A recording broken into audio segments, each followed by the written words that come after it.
Okey, Assalamualaikum warahmatullahi taala wabarakatuh. Apa khabar semua? Semoga doakan kita semua sihat pada hari ini. InsyaAllah page Wan Alwi The Talent Wizard dan juga page Nadi Duit akan sentiasa bersama dengan anda semua dalam kita membicarakan tentang keusahawanan dalam siri keusahawanan. Dan kali ini kita sambung daripada yang kita buat hari Khamis yang lepas berkaitan dengan yang mana pilihan hati kita berdasarkan ujian personality. Okey, yang lepas kita ada bincang tentang rumah my aset atau tidak.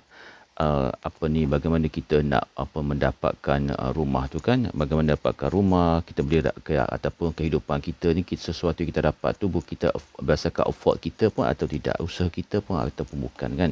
Dan seterusnya tentang bayar pada diri sendiri, bayar awal ke, bayar dahulu ke, ataupun bayar last. Dan juga adakah kita tidak interest, tidak rasa penting duit ni penting, ataupun kita rasa duit ni adalah sesuatu yang memberikan power untuk kita melaksanakan berbagai perkara. Dan seterusnya adalah adakah kita ni seorang yang mengambil risiko dan pandai menguruskan risiko, ataupun kita nak play safe saja pada setiap sesuatu yang berlaku. Yang keenamnya adalah adakah kita merasakan bahawa anak-anak itu penghalang kepada kekayaan yang mahu dibina.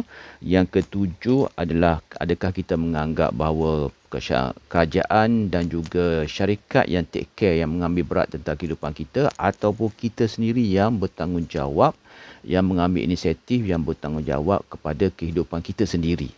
Itu kita nak tanyalah kan. Okey. Kalau kita pergi kepada tujuh yang seterusnya, kita akan sambung balik apa kita bincangkan. Yang seterusnya adalah yang kita bicara sebelum ini adalah ujian personality ni untuk melihat mindsetting kita lah. Sama ada kita ni individu yang mindsetting kita macam mana, mindsetting yang sesuai untuk menjadi seorang usahawan, ataupun mindsetting yang masih lagi mindsetting menganggap bahawa dunia usahawan ni jauh daripada kita, baik kita bekerja daripada kita menjadi seorang usahawan. Dan zaman sekarang ni zaman semakin berubah di mana kita boleh bekerja dan juga boleh menjadi usahawan. Kita dah masuk zaman digital kan. Zaman digital ni zaman yang banyak membuat perubahan-perubahan pada realiti yang berlaku. Okey, seterusnya pergi yang ke-8. Yang ke-8 adalah kita ni adakah kita ni individu yang suka fokus kepada mempelajari sesuatu berdasarkan teori ataupun akademik, ataupun kita ni adalah individu yang mengambil inisiatif selain pada kita belajar celikkan diri kita dengan dunia akademik, kita juga mahu celikkan diri kita dengan dunia keuangan. Sebab apa? Dalam dunia akademik berdasarkan dunia realiti akan ada sedikit perbezaan. Bukan masalah dunia akademik, tidak. Dunia akademik ni dia mengambil daripada kajian-kajian, research, pengalaman-pengalaman daripada individu, tapi dia ambil cara besar, cara umum. Bila dia ambil cara umum, maka dibuatlah satu teori, dan teori itu dibuat orang kata macam kajian, pengesahan sebagainya. Maka disusunlah teori itu menjadi satu dunia modul dan dunia akademik yang akan diajar di universiti, di sekolah kan. Tetapi ia berbeza dengan dunia realiti. Dunia realiti ialah dunia di mana pengalaman itu berdasarkan lokaliti, berdasarkan negeri, negara, berdasarkan setempat, bahkan situasi semasa. Mungkin kajian itu kajian pada tahun-tahun yang sebelumnya, tapi apabila kita terjun dalam dunia keusahawanan, dia bukan kajian sebelumnya, dia kajian terkini. Adakah kita mahu meninggalkan apa yang ada di akademik? Tidak. Akademik ni adalah basic asas yang boleh kita pegang, yang boleh kita atur, yang mengatur balik dalam bidang keusahawanan kita, tetapi kita kena duduk dalam dunia realiti. Itu yang dimasukkan. So kita nak tengok macam mana kita nak berdasarkan teori, nak ikut teori je apa, ataupun kita ni orang yang sedar pada dunia realiti yang perlu kita perbaiki. Itu dalam bisnes kan berbeza sikit. Bukannya salah akademik, tidak salah pun, walaupun setengah-setengah daripada orang menyatakan bahawa orang akademik ni tak boleh percaya. Bagi saya tidak. Orang akademik ni mereka ada pakar mereka sendiri. Kita menggunakan apa yang ada akademik supaya kita senang kita nak buat kajian. Kita tak payah kena buat kaji balik dari A to Z. Kita just ambil, tengok pada realiti dan kita sesuaikan. Tak payah kita nak membazirkan masa kan. Itu perbezaannya. So kalau orang kata dalam dunia realiti kita mesti jangan percaya pada akademik, jangan profesor, itu adalah pemikiran marketing saja. Hakikatnya tak. Hakikatnya pun banyak teori yang mereka pakai. Teori yang diambil oleh usahawan, yang ambil juga daripada universiti. So kita kena faham di antara provokasi marketing dengan realiti semasa. Itu yang ke-8. Yang ke-9 adalah Adakah kita nak menambahkan vocabulary kita berdasarkan vocabulary akademik ataupun kita masuk satu lagi kita menambahkan vocabulary kita berwakil keuangan. Apabila kita terjun dalam dunia bisnes, kita kena mindsetkan diri kita bahawa kita bukan saja mengambil teori-teori tapi kena ada juga vocabulary, bahasa term-term, bahasa-bahasa keuangan yang kita kena faham yang mungkin sedikit berbeza lah. Sebagai contohnya kan, dalam orang buat bisnes, mereka mereka lebih fokus pada operasi tetapi mereka juga kena belajar tentang dunia keuangan bisnes, terutama dalam dunia perakaunan, dunia keuangan dalam bisnes, cara membuat analisa setiap pendapatan, pembelanjaan, data-data keuangan. Itu mereka kena check jugalah. Okey, adakah saya bekerja untuk duit dan saya mempunyai satu income ataupun duit itu bekerja untuk saya dan saya ada banyak multiple income dalam dunia bisnes? Dan sekarang ini kalau kita ada satu income, satu sumber pendapatan, dia merupakan satu yang sangat-sangat bahaya, terutama apabila kita menghadapi situasi macam krisis sebagainya lah. Tapi seeloknya je dalam dunia bisnes pun kita kena ada banyak-banyak income dalam dunia bisnes supaya kita tidak bergantung pada satu income.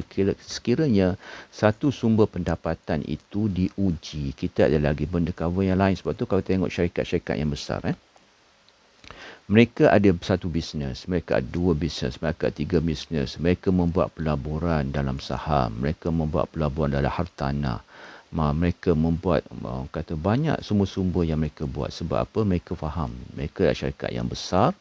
Mereka banyak perbelanjaan yang begitu besar, kos-kos operasi yang begitu tinggi. Jadi mereka tidak bergantung kepada satu pendapatan saja. Kalau kita buat bisnes kecil pun benda yang sama juga kita boleh buat. Mungkin saiz yang berbeza lah. Tapi hakikatnya tetap sama. Yang maknanya kita kena memikirkan apakah pendapatan tambahan yang perlu kita buat. Yang tidak orang kata membebankan kita lah. Okay. Yang seterusnya yang ke-11 adalah adakah kita memikirkan bahawa dengan adanya banyak duit, kita mampu menyelesaikan masalah kewangan? Betul tak yang itu?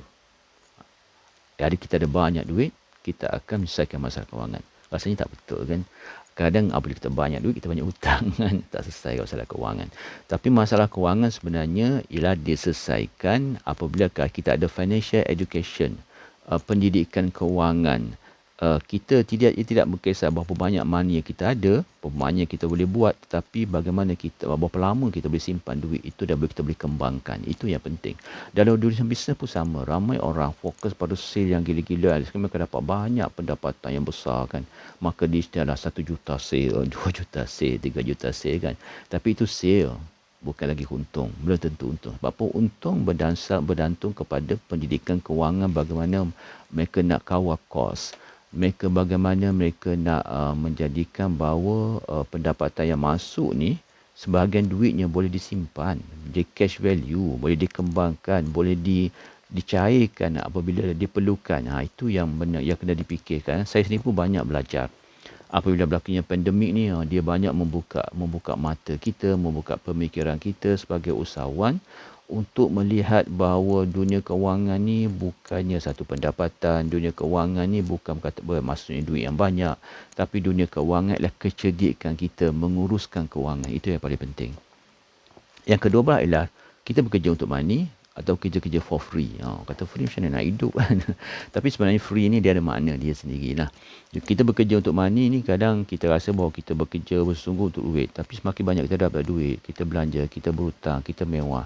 Dan sikit kita akan realize, kita akan sedar bahawa tak guna bekerja untuk duit. Peringkat awalan ya betul. Ramai orang mengakui itu. Tapi kalau kita berbincang dengan usahawan yang telah berjaya kan, sebagai kita usahawan, kita kena jumpa yang berjaya. Mereka bercerita tentang mereka bekerja for free. For free maksudnya bukan tak dapat duit. Mereka dapat duit. Tapi mereka tidak meletakkan duit itu sebagai asas. Mereka bekerja for free. Mana mereka bekerja bersungguh-sungguh, jumpa pelanggan, bagi delivery produk, servis pada pelanggan, buat kerja sampai pelanggan puas hati. Nanti kita akan tengok bahawa pelanggan akan bayar lebih. Pelanggan sanggup duduk dengan kita. Sebab apa? Pelanggan sedar bahawa kita ialah bukan nak manipulate pelanggan. Kita bukan nak ambil duit pelanggan. Tapi kita menyediakan satu produk, satu servis yang mana pelanggan akan sedar kita memberi lebih daripada apa yang mereka bayar. Walaupun mungkin harganya bukan harga murah, harga premium kita letak. Tapi dia sedar. Walaupun harga itu harga premium, mereka bayar lebih. Sebagai contoh ginilah, kenapa orang suka pergi ke McD, KFC, Starbucks kan? Kadang-kadang kopi Starbucks, ada satu post saya katakan kopi Starbucks ni tidak sesedap mana berbanding dengan kopi-kopi yang lain. Kan? Dan sebab apa? Sebab servis dia tu. Sebab dia meletakkan bahawa harga dia berapa harga premium, tapi orang sanggup datang sebab ada dia extra service. Contoh kalau Starbucks, orang pergi, kita tengok kat Starbucks lah, orang pergi, orang dia ada nama pada dia punya cawan tu kan, dia panggil nama kita, letak nama YB pun dia panggil, dia ikut nama kita letak kan. Semua orang masa tu dah dia jadi Tan Sri, dia jadi Datuk, dia jadi macam-macam kat situ. Dan juga suasana aircon dalamnya, susunan mejanya, boleh duduk lah, nak duduk satu hari pun duduk lah. Yang penting boleh minum kopi kan. Kat situlah orang buat meeting, kat situlah orang borak-borak, kat situlah orang jumpa kawan-kawan, kat situlah orang mencari idea, menulis buku, macam-macam kat situ. Maknanya, bukan minum kopi tu, tapi dia memberikan environment, persekitaran. Macam McD, kita masuk McD. Kita masuk McD, kita dah rasa dah situasi dia, cara kita duduk kat situ. Tak dihalau pun kan duduk. Kita makan, servis dia. Ada kan zaman sekarang ni apa ada orang hantar kan, bawa aja dia punya nombor tu. Bawa nombor tu kan ada chip kan, orang tahu kita duduk kat mana, hantar produk kat kita. Jadi benda-benda begitu dia akan menyebabkan kita rasa macam ada value tu sebagai customer. Jadi menyebabkan kita rasa tak apalah, kadang-kadang mahal kan, Milonya mahal. Tehnya, TO-nya mahal. Teh tarik apa kat situ kan, mahal kan. Tapi kopi pun mahal, keknya mahal daripada harga di luar. Tapi orang sanggup datang, orang sanggup beli. Sebab apa? Situasi. Mana diberi lebih lah. Justru tu konsep macam work for free tu. Itu kan. Okay. Kita pergi yang ke-13. Yang ke-13 adalah kita ni jenis orang yang suka menulis sesuatu resume yang memberikan impress kepada orang yang membacanya.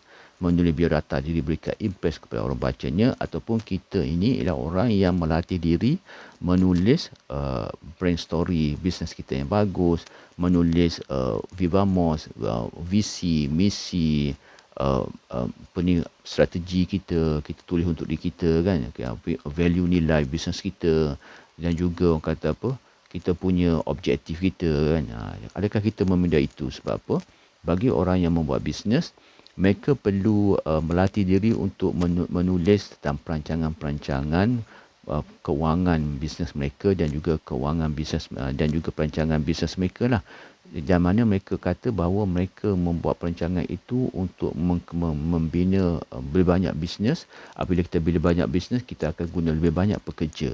Mungkin sedikit kalau zaman sekarang ni dah mula memikirkan tentang digitalization kan. Tapi sekurangnya kita, orang bisnes ni orang yang membuka peluang-peluang bisnes kepada orang lain. Macam dia adalah jadi orang yang tengah dalam menyebarkan rezeki yang Allah berikan kepada manusia. Itu satu benda yang kata apa, yang kita kena fikirkan sebagai orang bisnes lah. Dan seterusnya ialah, adakah kita ni study hard di universiti untuk mendapatkan good company untuk kita bekerja?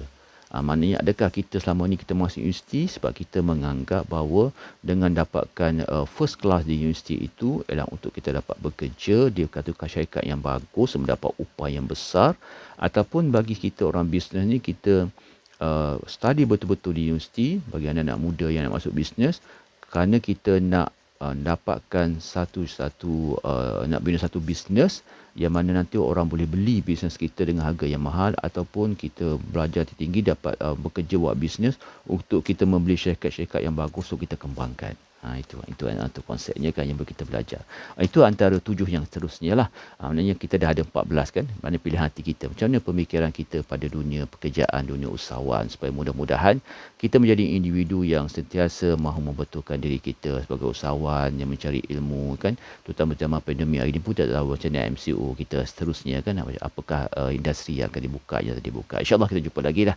Mudah-mudahan kita berdoa kepada Allah SWT untuk memberikan kekuatan kepada kita semua untuk kita maju jaya dalam bisnes, menjadi usahawan yang berdaya tinggi, usahawan yang sentiasa mau menggapai impian diri dan merobos citra diri. Kita jumpa lagi. Assalamualaikum warahmatullahi wabarakatuh. Best.